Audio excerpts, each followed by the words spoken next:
So imagine a company, right? And they're kind of quietly powering the world. Quietly powering the world. Yeah, from, everyday construction to, well, national defense. It's Solar Industries India Ltd. And their Q2 FY25 results, they're out. Oh, interesting. Yeah. And you've given me like this whole stack of financial reports, press releases, analyst questions. So I'm ready to dive in. Let's ignite this deep dive into Solar Industries. See what sparks fly, right? I love it. Always exciting to see how these companies are performing, especially a company like this operating on such a large scale. Right. Both domestically and internationally. Right. And that's kind of, it speaks to their ambition. So to get started, we've got the company statements, like their official statements to the stock exchanges. Always a good place to start. Yeah, absolutely. Then we got the detailed financials, right? We got the standalone and consolidated reports, which will give us all the real nitty gritty. Yeah. And then to top it off, we've got this presentation deck they use for investors. So that's where we might uncover some of their strategic thinking. Absolutely. And having those analyst questions is really great, too. It gives us a sense of what the market is focused on. Yeah, for sure. Okay, let's unpack this. So the headline number, right, 27% jump in revenue for the quarter. Wow. You think fantastic, right? Pile of champagne. Right. But hold on, before we get too excited, right, closer look. Domestic explosives sales actually down 10% by value. So how do we make sense of that? Yeah, that's a good point. It really highlights the importance of understanding the different parts of their business, right? So while we might be seeing a slowdown in the domestic, civil market, their defense sector sales, they've exploded. Exploded. 204% increase this quarter. 204%. Yeah. Wow. Clearly, they're capitalizing on something, Oh, yeah. some geopolitical trends. But it raises a question for me, what happens if that sector cools down? How reliant are they on this one area for their success? That's a key point. Long term, any company wants stability, right? Mm-hmm. And that relies on a diversified portfolio. It's great they're taking advantage of the opportunity, but you have to wonder if they're thinking about the risks involved, if that defense spending were to drop. Right, right. Okay, so let's shift gears a little bit and look at their global operations. So international markets, they're a powerhouse for Solar Industries, contributing 46% of Q2 revenue. So the question is that global growth sustainable over the long term? Right. I think to answer that, we have to look at, which specific regions are actually driving that growth, right? Are they spreading their bets or going all in on one particular area? Right. And looking at the financial reports, it seems like regions like Africa, where they've been making strategic acquisitions, they're contributing significantly. And their presentation highlights this continued expansion into Africa, including a recent acquisition in South Africa, a new manufacturing facility in Ghana. So it suggests, a real commitment to the region, but it also raises questions about, concentrating your efforts in one geographic area. Makes sense. Putting all your eggs in one basket, especially internationally, can be, risky. And even the analyst questions, they echo some of those concerns, especially the impact of, currency fluctuations and geopolitical risks on those overseas operations. For sure, for sure. And those are valid concerns for anyone investing, right? I mean, are they using hedging strategies to protect themselves from currency swings? Are they partnering with local companies to navigate the political landscape? It's about managing risk, right? While you're pursuing growth. Okay, so let's move on to profitability. Despite, the kind of up and down revenue streams, they're showing really impressive margins. Their EBITDA margins, which basically strips away things like taxes and interest, those are up by 2.18% compared to Q2 FY24. So basically, they're getting better at turning sales into actual profit. Right. So the question is, how are they managing this in what seems like a kind of volatile global landscape? Well, what's interesting here is their focus on operational efficiency, right? So they've talked about initiatives to control costs, to optimize production, and maybe even renegotiate contracts with suppliers. Mm-hmm. And their cash flow statement shows improvements in working capital management, like they're keeping a tight rein on expenses. So it seems like that proactive approach to managing costs is really helping them maintain profitability, even with those external pressures. So they're not just riding the wave, they're actively, steering the ship. Yeah. Which is a good sign, right? Yeah. But let's not forget, they also have ambitious investment plans, right? Right. So how are they balancing those those investments with their debt levels. Yeah, their CapEx, their capital expenditure plans are significant. And while they haven't explicitly outlined new ventures in these materials, the fact that they're continuing to invest in capacity expansion and technology upgrades suggests they're going for even more market share. Yeah. So, it'll be interesting to see how those investments, translate into actions down the line. Right. It's a tightrope, right? Yeah. Investing heavily but keeping that debt in check. So their debt-to-equity ratio, which basically compares their borrowed money to their own funds, that sits at a healthy 0.23. Right. But are their current cash flows strong enough to support those ambitions, Yeah. especially with all the global uncertainties we just talked about? Right. And that's a question that analysts are definitely focused on. Several of them are asking about their debt financing strategies Mm-hmm. and whether they anticipate any challenges in meeting those debt obligations if interest rates were to rise. Yeah. And some are even speculating about potential acquisitions. Are they eyeing up a competitor or expanding into a new product line? It's plausible, right? I mean, their history of strategic acquisitions suggests they're not afraid to make bold moves. Hmm. And their financial position does seem to give them some flexibility. Okay, let's dig into those analyst questions a little deeper. Someone's clearly been doing their homework.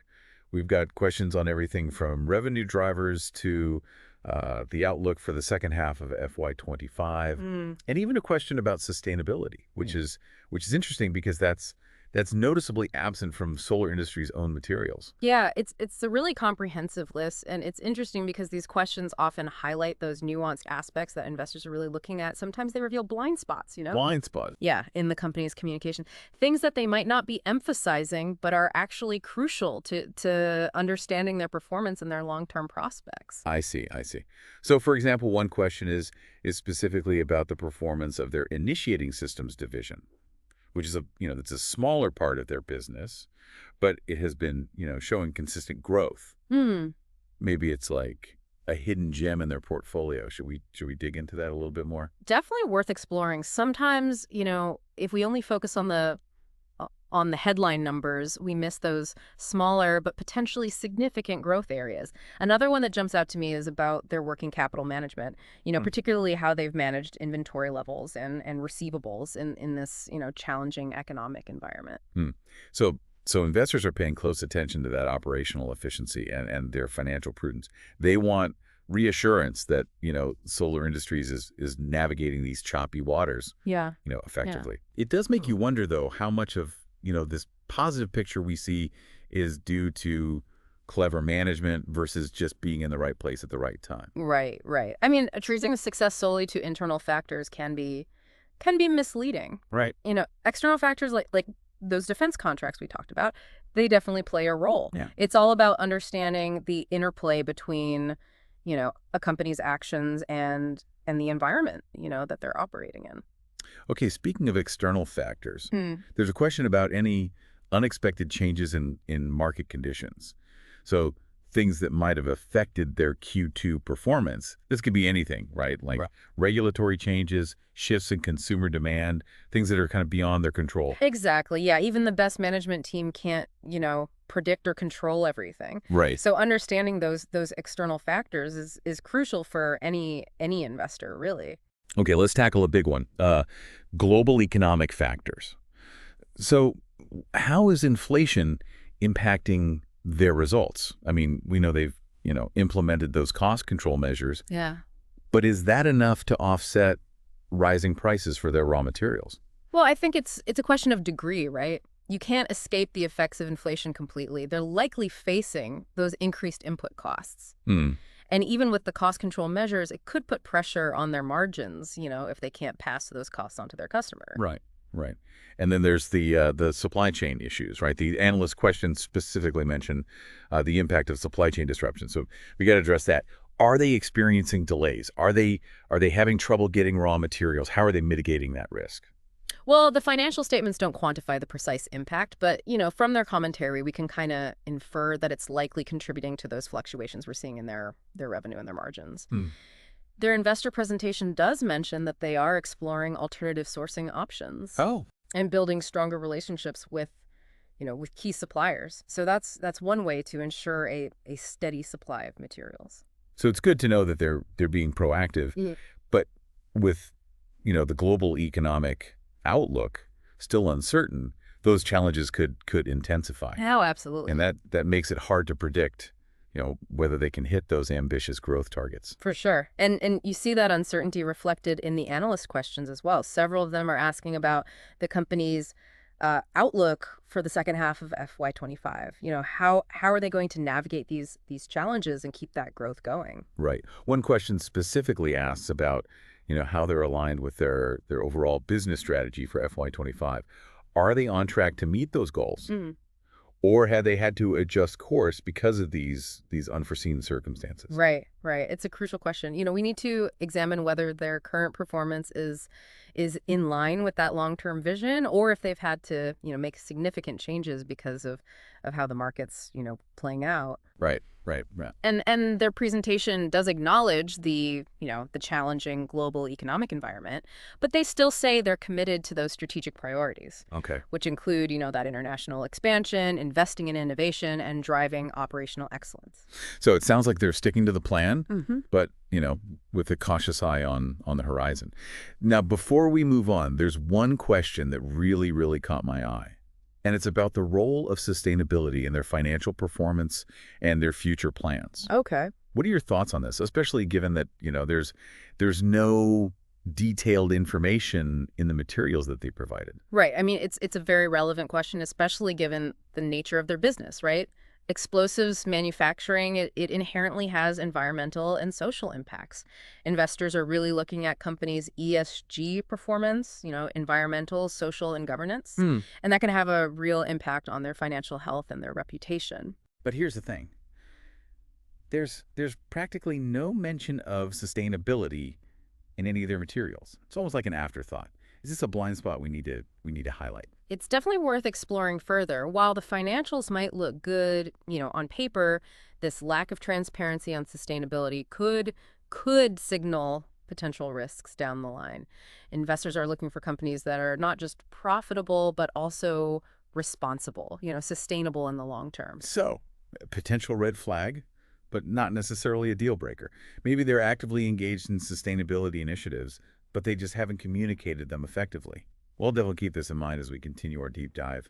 But for now, let's move on to their strategic moves and see how they're positioning themselves for future growth. Let's dig a little deeper into their strategic moves, and maybe a good place to start is with their performance in the domestic market. We saw that overall explosive sales were down, right? But when you look at the details, it paints a more interesting picture, I think. Right. Yeah. They actually break down the sales figures by like customer type in their presentation. Yeah. And that's where things get interesting. It's not just, a simple decline across the board. Right. So sales to Coal India Limited, for example, that's their biggest customer, right? Those sales were down 9% year on year. Wow. Which is significant, especially considering, the influence that Coal India has on the Indian economy. Yeah. Yeah. But on the other hand, sales to like non-coal Indian and institutional customers, those actually increased by 10%. So it Yeah. seems like it's not the entire domestic market that's weakening, right? It's more like a specific segment. So what do you think is driving that shift? Well, it could suggest, a kind of strategic shift for solar industries, right? Maybe they're deliberately focusing on more profitable customer segments, or diversifying their product offerings to cater to like evolving market needs. Makes sense. And it aligns with their emphasis on operational efficiency and margin improvement. They're not just chasing volume, right? Right. They're targeting value. But it does raise a question about, their long-term reliance on Coal India. Is that something, should the listener be worried about that concentration risk? It's definitely something to keep an eye on. I mean, any shifts in Coal India's policies or demand could have a big impact on solar industries.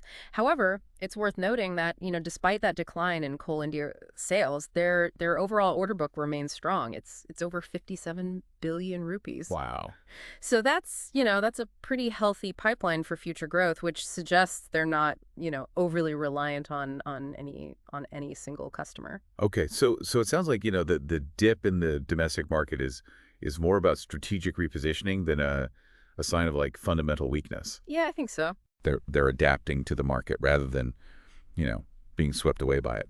Okay, let's go back to their international expansion, specifically their investments in Africa. We saw that they're making significant investments there. But are they like spreading their bets geographically? Yeah, their investor presentation breaks down those international sales by region, and it's actually quite fascinating to see how their footprint has evolved. Yeah. So while Africa accounts for, the largest share, they're also present in Asia, Europe, and even South America. Hmm. So they really are a global player, which, helps to mitigate those risks associated with over-reliance on any one region. Okay, good. So diversification seems to be a key theme for them, both in terms of their customer base and their geographic presence. But, as we discussed earlier, operating in those diverse markets presents, its own challenges. And the analysts' questions highlighted those risks associated with, things like currency fluctuations, political instability, regulatory hurdles. So how is Solar Industries like mitigating these risks?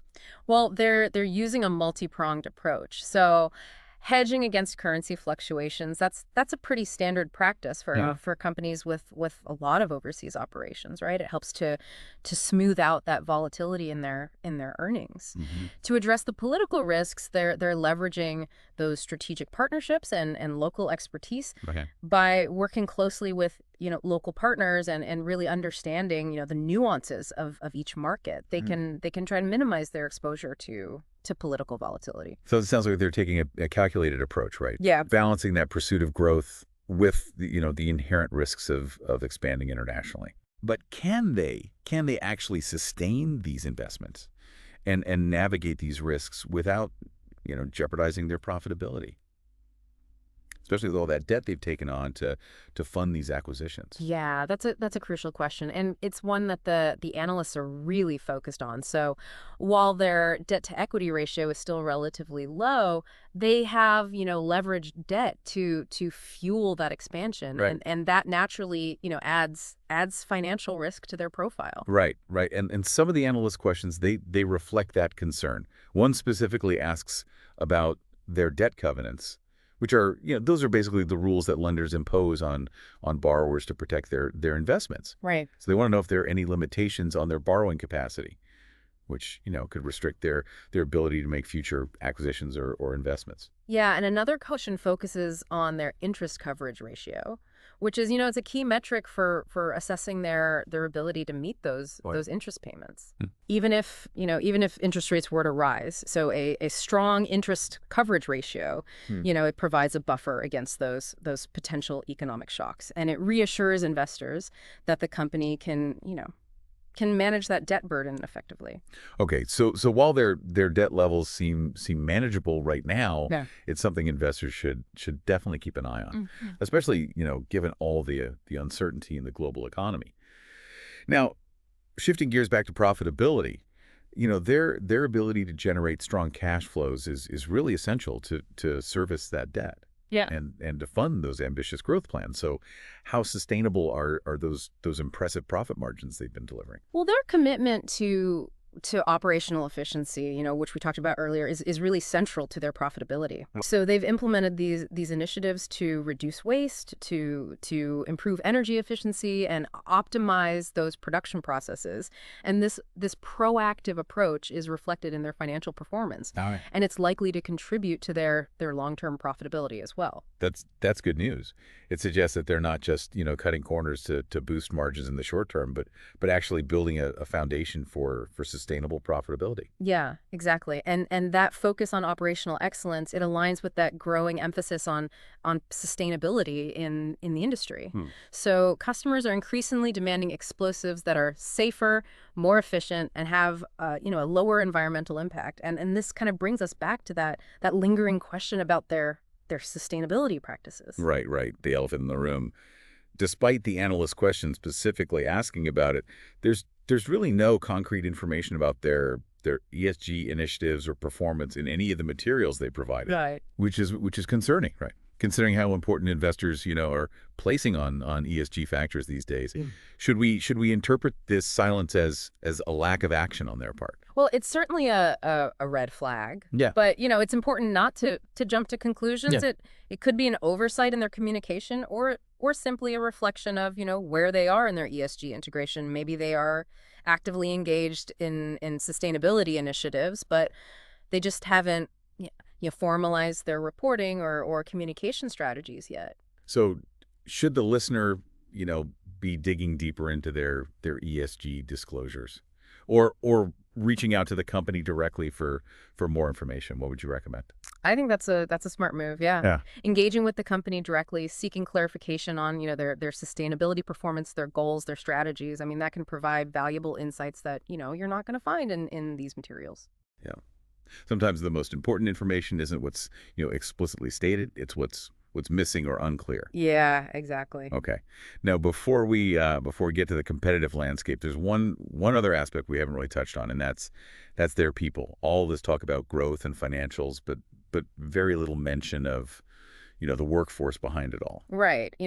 The human capital aspect is often overlooked in financial analysis, but it's really a crucial driver of long-term success. No. A company is only as good as its people, so understanding their talent management strategies, their employee development programs, their efforts to foster a positive work environment. I mean, that's essential. Absolutely. And unfortunately, these materials don't give us a lot of insight into this part of their business. I mean, there's a brief mention of employee costs in the financial statements, but that's about it. Yeah, it's a missed opportunity, especially considering that, human capital management is increasingly seen as a key indicator of a company's, long-term health and sustainability. Investors are more and more interested in companies that prioritize their employees' well-being and development. They recognize that link between employee satisfaction and financial performance. Okay, so we flagged two key areas for further investigation: sustainability and human capital management. Right. Maybe these are blind spots in their communication, or maybe they're, genuine areas for improvement. Either way, it's something for you, the listener, to consider as you evaluate Solar Industries. Yeah. Now let's zoom out a little bit and think about the broader industry trends that could shape Solar Industries' future. Yeah, that's a crucial point. A company's success isn't just about their own actions, but about how they respond to the changing dynamics of their industry. Right. So what are the key trends shaping the global explosives market, and how is Solar Industries positioned to take advantage of them? Okay, let's explore that. All right, so we've established that Solar Industries isn't operating in a vacuum, right? They're part of this larger ecosystem, Right. the global explosives market. So to really, assess their potential, we need to understand those industry trends that could impact their future. So what are some of the key forces at play here? Well, one major trend is the increasing demand for explosives in emerging markets. So as economies like, India, China, and across Africa, as those economies grow, they're investing heavily in infrastructure projects, and that naturally drives up the demand for explosives. Right. So that's where their strategic focus on expanding into regions like Africa really makes sense. Yeah. They're getting in on the ground floor of these high growth markets, Right. which is a smart move. But is it enough to just, be present in these regions? What else are they doing to kind of stay ahead of the competition? Well, besides, that geographic expansion, there's a growing focus on sustainability in the industry. Okay. Customers are demanding explosives that are safer, more efficient, and have a lower environmental impact. And this is where things get a bit tricky for Solar Industries, considering the lack of information we have about their ESG performance. Right. Yeah, it's definitely a point of concern. If they want to remain competitive in the long run, they need to demonstrate a real commitment to sustainable solutions. It's not just about meeting regulations, right? It's about appealing to those customers who are, increasingly factoring sustainability into their buying decisions. Exactly, yeah. It's becoming a key differentiator in the market. Another trend shaping the industry is the adoption of digital technologies. We're seeing companies using, digital tools to improve operational efficiency, to enhance safety, and to optimize blasting operations. Things like blast optimization software, remote monitoring systems, even the use of drones for surveying and inspection. It's amazing how technology is transforming, even these traditional industries like explosives. Hmm. So does Solar Industries seem to be, embracing these advancements? Are they investing in the digital space? Well, their investor presentation does highlight some of their digital initiatives, like Yeah. like their blast optimization software and remote monitoring systems. So these are positive signs. Mm, They're not lagging behind, right. but the level of detail they provide is limited. Okay. So it would be beneficial to dig a little deeper into their digital strategy Okay. and understand how they're leveraging technology to really gain a competitive advantage. So another area to potentially explore further. Yeah. But technology is only part of the equation, right? You need skilled workers who can operate and maintain these complex systems. So this brings us back to the human capital aspect we discussed earlier. Right. What do we know about their approach to attracting and retaining talent in this evolving industry? Well, unfortunately, the information they provide in these materials is not enough to really assess their human capital management practices. Right. And this lack of transparency could be a concern for some investors who really prioritize companies with strong employee relations and talent development programs. Well, It's definitely a gap they need to address if they want to attract and retain top talent in a competitive market. okay, so another potential blind spot. Yeah. It seems like Solar Industries has a lot going for them, but also some areas where they need to provide more clarity. Yeah. What about the competitive landscape? Who are their main rivals, and how do they stack up? Well, the global explosives market is dominated by a few major players. Hmm. So you have, Orica, NX, Maxim. These are well-established multinational companies with, vast resources and a global reach. Hmm. So Solar Industries is going head to head with some heavy hitters. Yeah, that's a tough playing field. Yeah. So what are some of Solar Industries' competitive advantages? How are they differentiating themselves in this crowded market? Well, their investor presentation does highlight a few key strengths. Okay. They emphasize their low-cost manufacturing base in India, which gives them a cost advantage in certain markets. Hmm. They also talk about their focus on innovation and their commitment to developing, new products and technologies that meet the evolving needs of their customers. And finally, they emphasize their strong customer relationships, particularly in the Asian and African markets where they have, a pretty significant presence. Okay. Those are valuable assets, but are they enough to sustain their growth? Yeah. Especially in the face of intensifying competition. The analyst questions seem to suggest that, competition is heating up, Yeah. especially in those high growth emerging markets. Right. As those markets mature, more players are entering the fray. Yeah. And that puts pressure on margins and market share. So Solar Industries can't afford to rest on their laurels. They need to constantly innovate, adapt, find ways to differentiate themselves if they want to stay, ahead of the Mhm. curve. And their investments in R&D, those are a positive sign. Yeah. But it's an ongoing challenge. Okay.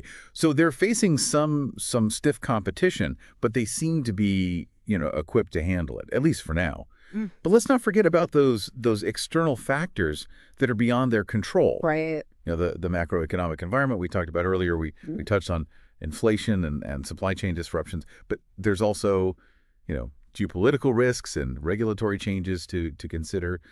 So how might these factors impact Solar Industries? Well, these are the wild cards that can throw even the best laid plans off course. Mm. So, for example, the ongoing conflict in Ukraine, that's creating uncertainty in global commodity markets. Yeah. It's disrupting supply chains and Right. and the rising tensions between, the US and China. That adds another layer of complexity to the global trade landscape. Yeah. So these geopolitical events can have, a ripple effect on Solar Industries operations, their costs, their ability to access key markets. And let's not forget about regulatory changes. Governments worldwide are really scrutinizing the environmental and social impact of businesses and the explosives industry, because of the inherent risks associated with their products. they're particularly susceptible to stricter regulations. Oh, absolutely. Any changes in regulations could impact their production processes, their costs, even their ability to operate in certain markets. And this ties back to, the issue of sustainability. Companies that are proactive in managing their ESG performance, they're better positioned to adapt Mm. to those evolving regulations and mitigate those risks. Right. It's not just about doing the right thing, it's about protecting their business in the long run. Okay, so a lot to think about. We've covered a lot of ground today, exploring solar industries from every angle. Mm. We've examined their financials, their growth strategies, the competitive landscape, even those lingering questions about sustainability and the future of defense spending. We've analyzed their strengths, their weaknesses, the opportunities they have, and the threats they face. But what does this all mean for you, the listener, as a potential investor? Well, I think the key takeaway is that the Solar Industries is a company with a compelling growth story. They have a strong financial track record and a solid position in a dynamic and growing market. However, they also have some areas where transparency is lacking, particularly, regarding their sustainability practices and their human capital management strategies. Hmm. And they like any company, they are exposed to those external risks that are beyond their control. So as with any investment decision, there are potential rewards and risks to consider. Right. You need to weigh those factors carefully, do your own due diligence, and decide whether Solar Industries aligns with your investment goals, your risk tolerance, and your values. Exactly. Yeah, there's no one size fits all answer, but by taking a deep dive into these materials, understanding how the industry works and asking the right questions, you can make a more informed and confident decision. Yeah. And that's what the deep dive is all about, empowering you with the knowledge and insights to navigate this complex world of business and investing. Right. We've provided the framework, but it's up to you to build upon it and reach your own conclusions. Remember, this is just the beginning of your journey. Stay curious, stay engaged, and most importantly, never stop learning. And on that note, I think we've reached the end of our deep dive into Solar Industries India Ltd. Time to resurface, equipped with a wealth of new knowledge and a fresh perspective on this fascinating company. Until next time, keep exploring, keep questioning, and keep diving deep.